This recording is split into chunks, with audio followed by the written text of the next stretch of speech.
And welcome Bill Ritter, Ken Salazar, and Barack Obama.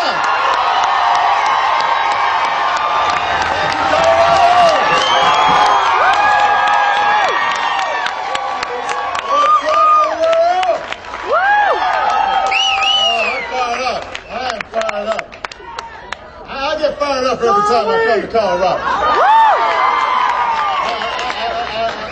I think it's that mountain air or something. But I just start feeling giddy when I come to Colorado.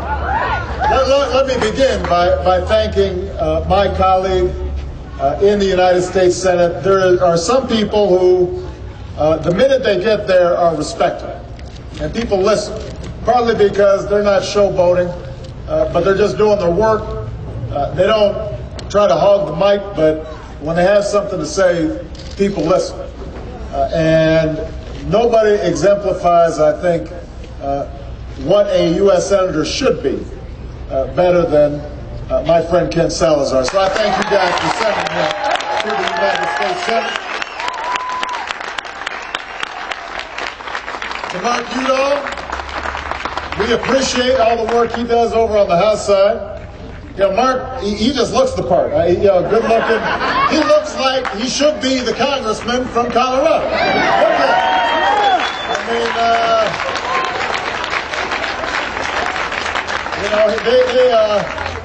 you know, they would have put him in a Coors ad, but the politics weren't right. And he's doing outstanding work each and every day. And talk about not closing chapters. I suspect that Mr. Mark Udall is not quite finished in terms of his political career. We appreciate you.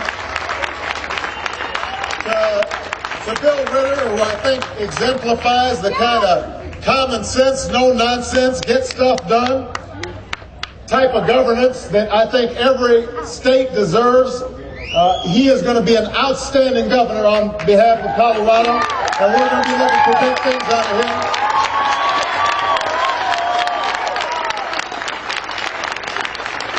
And Ed Perlmutter, this guy, he's got so much energy. I don't know. We gotta fasten him down sometime because he is always fired up on behalf of the people he seeks to serve. He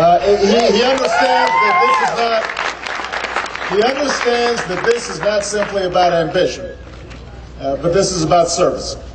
And ultimately, that's the kind of person you want representing you.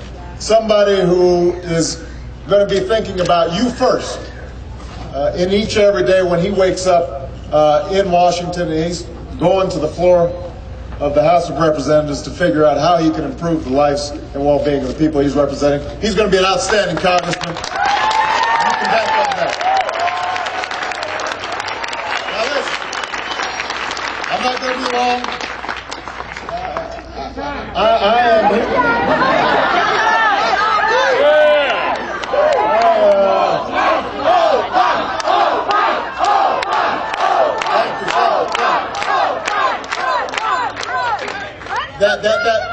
That Ed thing works better. It's faster. Yeah. So listen, I have been traveling all across the country over the last several weeks on behalf of Democratic candidates. Last week I was in 15 cities.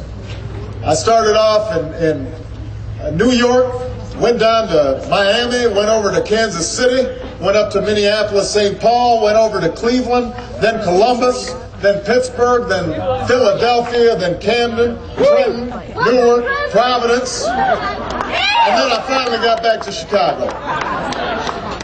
And everywhere I went, I got a similar mood in the country.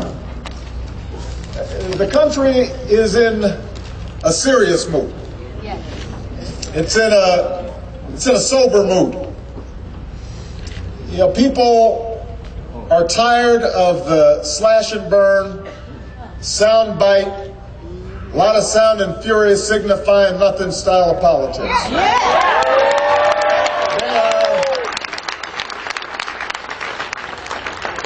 They are tired of small and timid politics. What they're looking for right now is somebody who is willing to have a genuine conversation with them about the challenges that we face as a nation. They look and they say, how is it that we are spending more money than any nation on earth on health care? And yet not only do we have 46 million uninsured, but we also, for those who have health insurance, are seeing their co-payments and premiums and deductibles going up.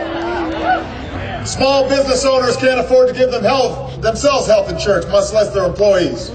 Large businesses, Ford Motor Company announced today $8 billion losses, partly because they can't compete in terms of the health care costs that go into each and every car.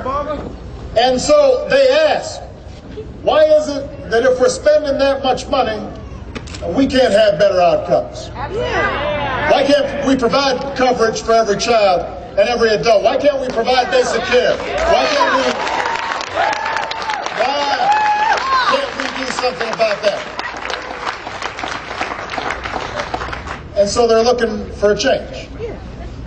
And then they look at the economy and they recognize, even here in Colorado, despite the fact that Colorado is doing well relative to many states across the union, we still recognize that in this globalized economy, that the days are over when we can be complacent and our young people can expect, as long as they're willing to work in a factory, they're going to be able to support themselves.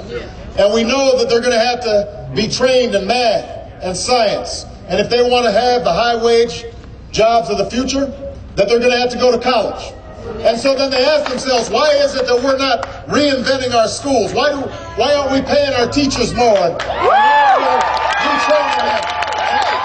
aren't we setting up all the childhood education?